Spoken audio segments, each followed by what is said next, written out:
Vayrusa koronayê li gel gelek beşên jiyanê taybet duwarê makyajê de jî karîgeriyên nerênî li ser jiyana jinan çêkir.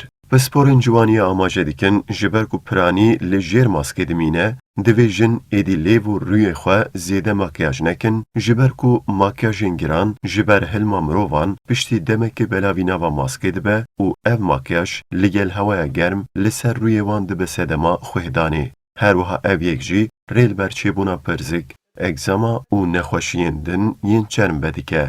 Daha az makyaj yapmaya başladım ve Gava ku em li jêr maskan makyajekî giran çê dikin, ew yek hem karîgeriya parastina maskan kêm dike, hem jî ziyanê digihîne rû û çermê me. Ji ber makyajê piştî kurtê demekî mask qirêj dibin. Her wiha ew makyaja ku li nava maskan belav dibe, taybetmendiya parastina maske gelekî kêm dike. Li aliyê din henaseya germ ji ber ku bi asanî ji nava maske dernakeve, li ser rû dibe sedema xwehdanê. Ew yek jî bi demê re dike ku li ser rûyê me pirzik çê bibin û nexweşiyên çerm jî li ser rûyê me peyda bibin.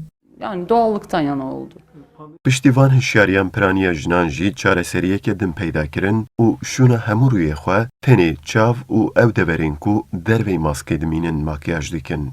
Onu maskenin altında saklamak. Ji ber ku ez dixebitim her roj pêdiviya min bi makyajê çê dibe. Her wa ji ber sedema nexweşiya koronayê jî em neçarin bi mask bixebitin jî. Beriya demekê rojane du sê caran min maska xwe diguherand. Ji ber ku hemû makyaja min li nava maskê belav dibû. û piştre jî wan boyaxan li ser lêv û rûyê min xêzên rengîn çê dikirin. Niha bi tenê çavên xwe û ew deverên li derveyî maskê makyaj dikim. Yani yerleri artık sağlık için Her wiha pispor amaje dikin, taybet ji ber hilma germ, makyaja zêde piştî demekê li nava maskê belav dibe û ev yek hem çavîkên maskê yên bûçûnû hatine henaseyê digirin, hem jî bê hemdê xwe ev kes wan parçeyên biçûkên boyaxê li gel henaseyê dikeşin cîgera xwe. Ev yek jî hem bo rêgiriya li hember vayrusa koronayê, hem jî bo tendurustiya laş, arîşeyên metirsîdar li gel xwe peyda dike.